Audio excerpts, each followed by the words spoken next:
Film dimulai dengan keempat orang yang lagi dalam perjalanan dengan menggunakan mobil, dengan melewati jalan yang sangat-sangat sepi. Keempat orang itu bernama Brian, adiknya bernama Danny, pacarnya Brian bernama Bobby, dan gebetannya Danny bernama Kate. Mereka dalam misi untuk bertahan hidup, karena ada terjadi pandemi virus mematikan yang melanda dunia, termasuk negara mereka. Awalnya semuanya baik-baik aja ketika Brian sama Danny masih kecil, yang suka menginap di sebuah hotel di sebuah pantai sebagai tempat favorit mereka. Tapi semua udah berubah 180 derajat ketika virus mematikan itu melanda, jadi mereka memutuskan untuk pergi ke hotel di pantai itu, berpikir kalau tempat itu adalah tempat paling aman bagi mereka. Selain itu, mereka gak lupa juga untuk mengikuti 3 peraturan yang harus mereka taati, yang awalnya diutarakan sama Brian sebagai bentuk pencegahan dari virusnya. Pertama, mereka harus hindari semua yang terinfeksi bagaimanapun juga, karena napas mereka sangat menular. Kedua, disinfeksi semua yang terinfeksi sentuh dalam 24 jam terakhir. Dan ketiga, kalau ada yang udah kena virus, akan dianggap udah tewas. Menganggap kalau mereka gak dapat diselamatkan, dan karena belum ada vaksinnya.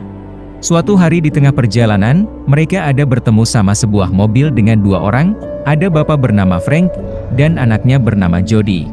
Si bapak sengaja blokir jalannya dengan mobilnya, bertujuan meminta bantuan dari orang lain untuk meminta bensin. Tapi Brian dan kawan-kawan menolak untuk membantu, memintanya untuk jangan dekat-dekat. Namun Frank masih terus-terusan mendekati mereka, berusaha untuk cuma meminta sedikit bensin. Awalnya mereka mengira kalau Frank kelihatan aman-aman aja, tapi pikiran mereka segera berubah ketika melihat anaknya yang menampakkan diri dengan menggunakan masker, dan masker yang dia pakai itu berdarah. Brian pun sontak kabur dari Frank, yang ternyata dia udah siap-siap untuk menyerang mereka.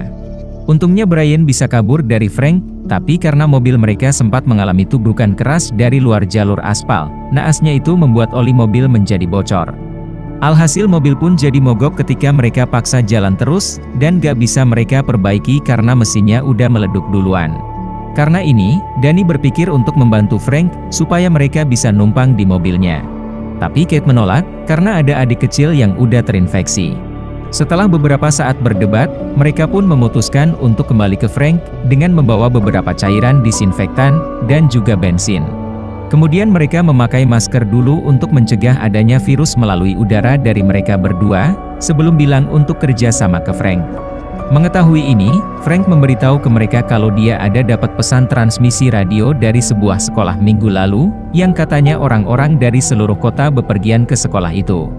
Dia menambahkan kalau itu pesan dari pihak Pusat Kawalan dan Pencegahan Penyakit, yang membuat semacam pusat respon gawat darurat, dan mengaku punya vaksinnya. Brian pun gak percaya sama ceritanya, menganggapnya seperti dongeng. Tapi Frank bersikeras kalau dia akan tetap mau pergi ke sekolah itu, kalau Brian dan kawan-kawan mau numpang di mobil ini. Supaya bisa sama-sama enak dan aman, Danny pun memasang pembatas, sementara Brian yang akan mengendarai mobilnya. Mereka juga basah-basahin di semua bagian mobilnya dengan cairan disinfektan dulu, sebelum berangkat dengan mobilnya Frank, dan mengambil persediaan-persediaan dari mobil mereka sebelumnya. Di tengah perjalanan, mereka ada membahas tentang wabah virus yang melanda seluruh dunia. Tapi mereka cuma tahu sedikit info tentang itu, dan udah melihat akibatnya ketika orang-orang terkena virusnya. Yaitu ada bercak dengan nadi-nadi kemerahan, seperti menjadi zombie.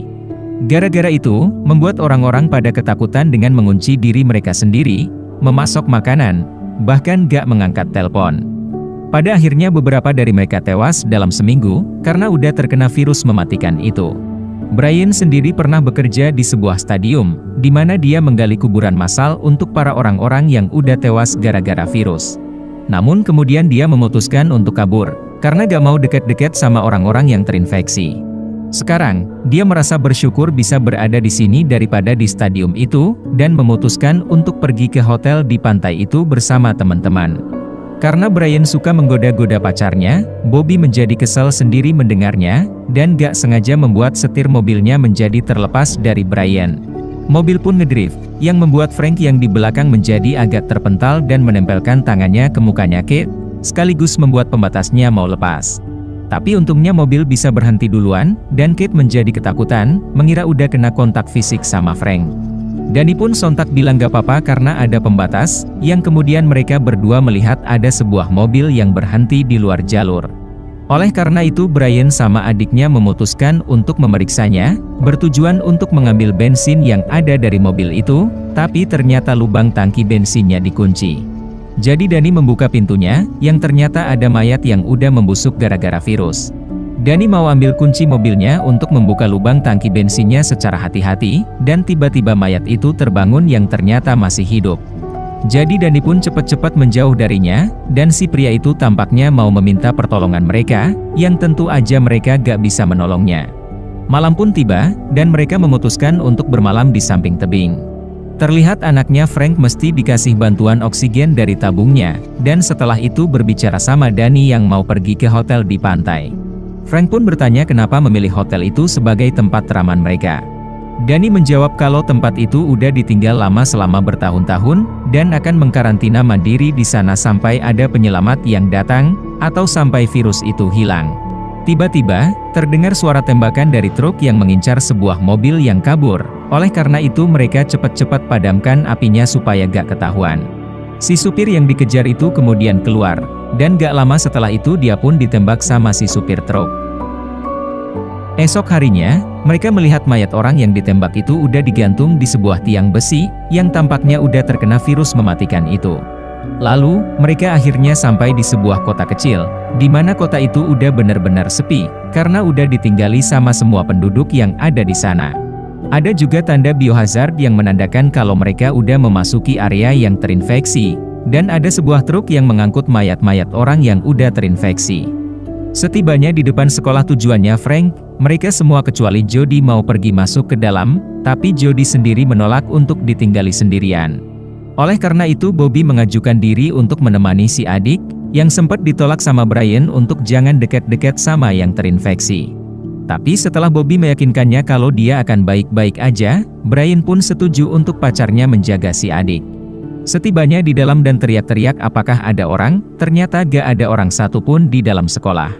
Ketika mereka melihat di sebuah kelas, ternyata kelasnya sempat dijadikan tempat perawatan untuk para terinfeksi.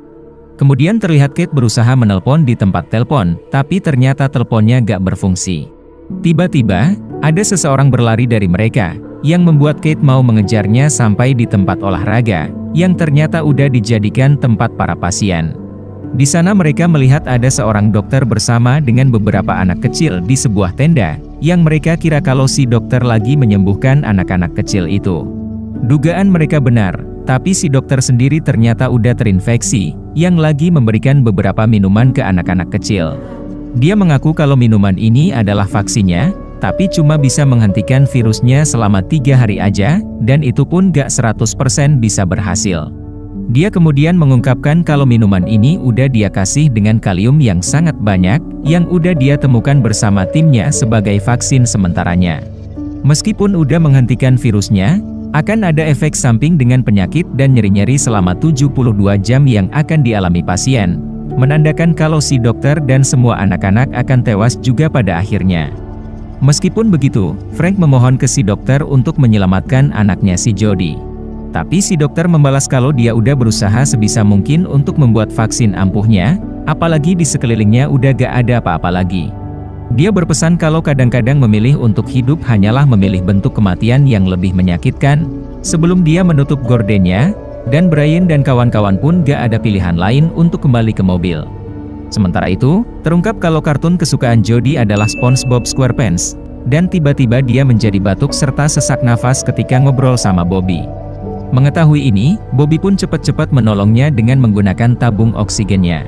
Tapi gak lama setelah itu, Jody pun batuk berdarah, dan wajah Bobby pun kena darahnya. Di saat itu datang Brian dan kawan-kawan, yang secara sontak Bobby menutupi pembatasnya supaya gak dikira dia udah dekat-dekat sama Jody. Darahnya ternyata juga mengenai jaketnya, jadi dia cepat-cepat buka itu, sebelum Brian dan kawan-kawan sampai di mobil. Frank pun sontak kaget melihat anaknya terbaring lemas, yang langsung dikasih tahu Bobby tentang apa yang terjadi. Tiba-tiba Jody mewek, yang membuat Frank menjadi was-was bakal ditinggalin sama Brian dan kawan-kawan, kalau misalkan dia anterin anaknya ke toilet. Frank udah bertanya ke anaknya tentang berbagai cara-cara untuk menahannya, tapi anaknya mengaku gak bisa. Oleh karena itu Frank harus memutuskan untuk lebih memilih mengantarkan anaknya ke toilet. Sementara Brian mau meninggalkannya, karena sesuai perjanjian kalau Frank cuma mau pergi ke sekolah aja. Danny pun menjadi berat hati, tapi pada akhirnya dia terpaksa meninggalkan mereka, yang direlakan sama Frank. Ketika mereka bersih-bersih mobilnya Frank, Bobby membuang jaketnya yang ada darahnya Jody, supaya gak ketahuan yang lain. Lalu karena udah mau mulai malam lagi, mereka memutuskan untuk menginap di sebuah hotel terdekat. Mereka kemudian memeriksa dulu di sekitar hotel, tapi hotelnya juga udah gak ada orang satupun. Di kesempatan ini, Bobby memeriksa tubuhnya di toilet, untuk mengumpulkan percaya dirinya kalau dia gak kenapa-napa. Sementara itu, terlihat Brian lagi memeriksa di sebuah kolam, dan menemukan ada mayat di sana yang menggunakan masker gas. Ini membuat Brian menjadi kaget, dan dia pun hampir jatuh ke dalam kolam. Teman-teman yang melihat ini pun sontak menolongnya, dan untungnya Bobby bisa diselamatin tepat pada waktunya sama adiknya. Sebagai aktivitas yang lebih aman, mereka pun bermain golf dengan Brian yang mengendarai mobil golfnya dulu, dan dia pun jatuh dari mobilnya. Gak lama setelah itu datang teman-temannya, oleh karena itu Brian mau minta tolong untuk berdiriin dia. Karena masih ketakutan cowoknya terkena virus dari dia, Bobby pun memakai stick golf sebagai gantinya, dan Brian secara sengaja menjatuhkan ceweknya untuk bermain-main. Dia pun menjegomi di bagian pipinya, yang sebelumnya ada bekas cipratan darah dari Jody. Tapi dia gak menyadari itu, yang membuat Bobby menjadi marah tanpa memberitahu tentang darahnya Jody. Setelah itu, Brian dan kawan-kawan bermain golf, dan sengaja memecahkan semua kaca jendela hotel. Sampai ada satu bola yang masuk ke sebuah ruangan, dan ruangan itu ternyata berisi persediaan-persediaan dari orang lain, terutama ada senapan serbu dan senapan jarak jauh yang mantap.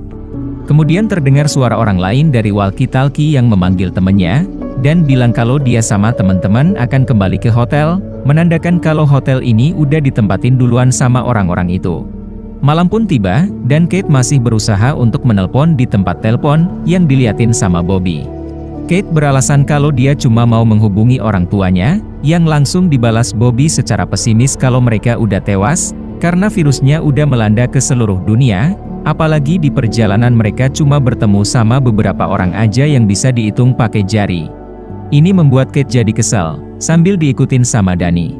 Tapi gak lama setelah itu, ada sebuah lampu seseorang yang mereka lihat. Awalnya mereka mengira kalau itu Brian, namun ternyata bukan, jadi mereka pun cepat-cepat kabur ke dapur untuk bersembunyi. Ternyata yang mengejar mereka adalah orang-orang yang menempati hotel ini duluan, dengan membawa senjata sambil memakai masker gas. Setelah mengelabui orang yang mencari mereka, mereka berdua pun kabur, tapi ternyata di luar mereka udah ditungguin sama yang lain. Sementara itu, Brian terlihat lagi jalan-jalan di taman, dan melihat mobil misterius di dekat hotel. Oleh karena itu dia mendekatinya, lalu melihat ada orang di sana, dan langsung bersembunyi. Orang yang berjaga di sana menjadi curiga kalau ada orang di dekat mobilnya. Jadi dia mendekatinya, dan dia pun kena pukul sama Brian. Dia langsung bertanya ke orang itu ngapain ada di sini. Orang itu menjawab kalau dia sama teman-teman cuma keluar beberapa hari untuk mencari persediaan, dan baru aja kembali ke hotel ini. Gak lama setelah itu teman-temannya yang lain pada datang, dan menemukan bola golf yang Brian dan kawan-kawan ada pukul yang sampai di ruangannya, mengira kalau mereka mau mencuri persediaan. Kemudian mereka bertanya di mana teman mereka satunya lagi, yang tentu aja dijawab gak tahu sama Brian dan kawan-kawan.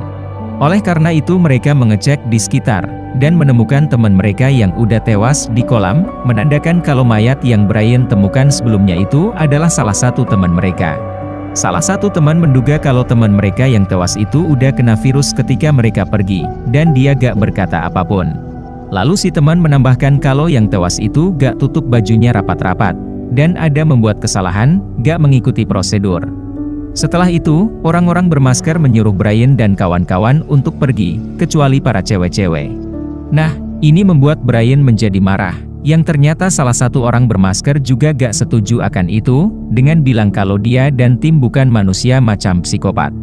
Namun salah satu temannya menolak, beralasan kalau mereka bisa macem-macemin para cewek ke depannya.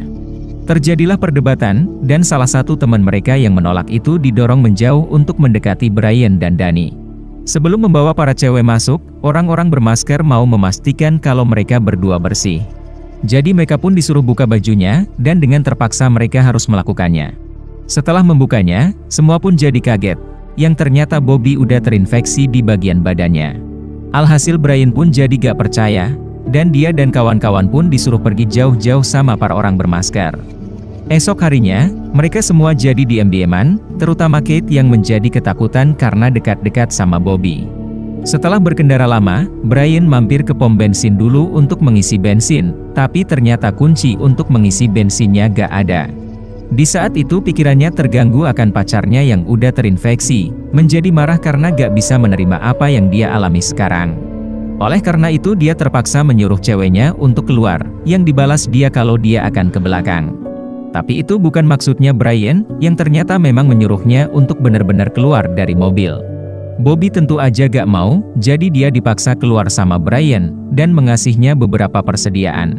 Bobby pun berusaha meyakinkan cowoknya kalau bercak merah itu cuma memar-memar aja, yang bikin cowoknya makin marah, menganggapnya kalau dia udah berbohong.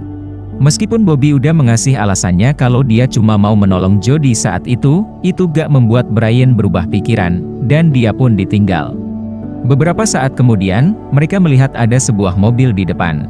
Karena bensin mereka udah mau habis, mereka memutuskan untuk meminta bensin ke orang itu secara baik-baik. Tapi tidak untuk Brian, yang ternyata dia mau melakukannya dengan kekerasan. Karena gak mau kakaknya melakukan kekerasan, Danny yang akan meminta bantuan ke orang itu. Kejadian ini juga mirip sama apa yang terjadi sama Frank sebelumnya, di mana dia mau meminta bensin ke Brian dan kawan-kawan. Sekarang gantian, kejadian ini menimpa ke Brian dan kawan-kawan, dan akhirnya ditolak sama kedua wanita di mobil itu.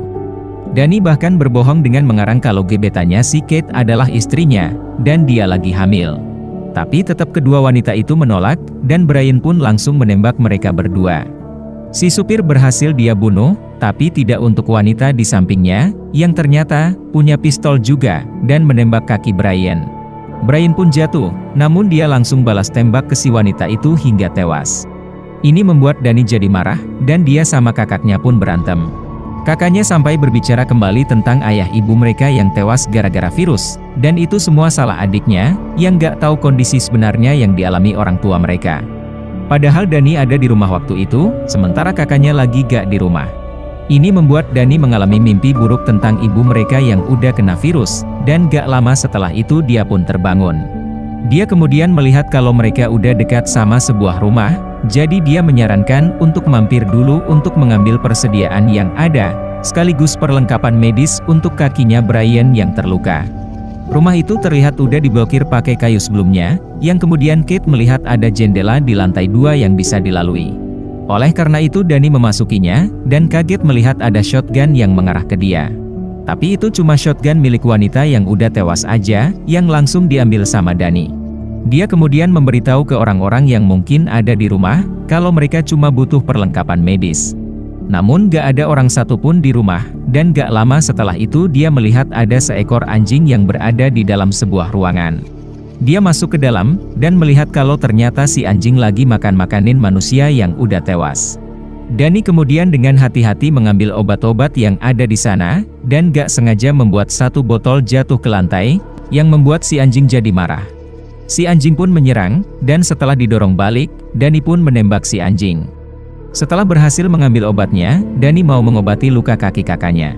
Tapi di saat itu terungkap kalau ternyata dia udah terinfeksi, gara-gara udah dekat-dekat sama Bobby, bahkan menjegonginya. Danny kemudian melihat ada pistol di belakang kakaknya, yang langsung digeser sama dia ke belakang. Karena ini, Danny memberitahu tentang infeksi kakaknya ke Kate, yang dengan berat hati mereka tetap membawanya bersama mereka. Ketika mereka melanjutkan perjalanan, terdengar suara dari radio yang akan memutarkan lagu terakhirnya, karena listrik di tempatnya udah sekarat. Dan setelah beberapa saat, jaringannya pun mati. Karena udah lelah dan situasi udah gelap, mereka memutuskan untuk menginap dulu, yang langsung diminta kunci mobilnya sama Brian. Di dekat api unggun, Brian ada bercerita tentang masa depannya sama Bobby yang mau menikah. Tapi gak lama setelah itu dia pun tertidur karena kondisinya yang makin lemas, yang kemudian Kate kasih tahu ke Danny untuk mengambil pistol sama kunci mobilnya. Danny pun berhasil melakukannya, tapi Brian pun segera terbangun setelah itu. Danny bilang kalau dia sama Kate mau pergi meninggalkannya, dan mereka pun cepat-cepat menyalakan mobilnya. Tapi ternyata kuncinya gak cocok, yang ternyata Dani salah ambil kunci, dan kunci benernya masih di tangan Brian. Oleh karena itu Dani berusaha mengambil kunci benernya, tapi kakaknya memberikan pilihan, yaitu antara tembak dia, atau ajak dia. Dia menambahkan kalau dia udah gak peduli lagi sama peraturannya, meskipun dia sendiri yang mengusulkan untuk membuatnya, jadi dia menyuruh adiknya untuk memilih salah satu pilihan itu. Brian menegaskan kalau dia gak mau jadi orang-orang yang udah tewas dari virus itu, yang membuat Dani jadi berat hati. Tapi pada akhirnya, Dani terpaksa memilih untuk menembak kakaknya, dan mayatnya pun dibakar setelah itu agar virusnya terbunuh. Setelah kejadian menyedihkan itu, Dani sama Kate akhirnya berhasil sampai di hotel di pantai itu, yang ditanggapi Dani kalau semuanya masih terlihat sama. Film diakhiri dengan dia yang menjadi teringat sama kenangan-kenangan bersama kakaknya, yang suka menghabiskan waktu di pantai mantap ini. Dani sadar kalau tanpa kakaknya, tempat yang istimewa bagi mereka ini sekarang menjadi sunyi. Pastikan kalian klik like, subscribe, dan loncengnya ya. Thank you for watching.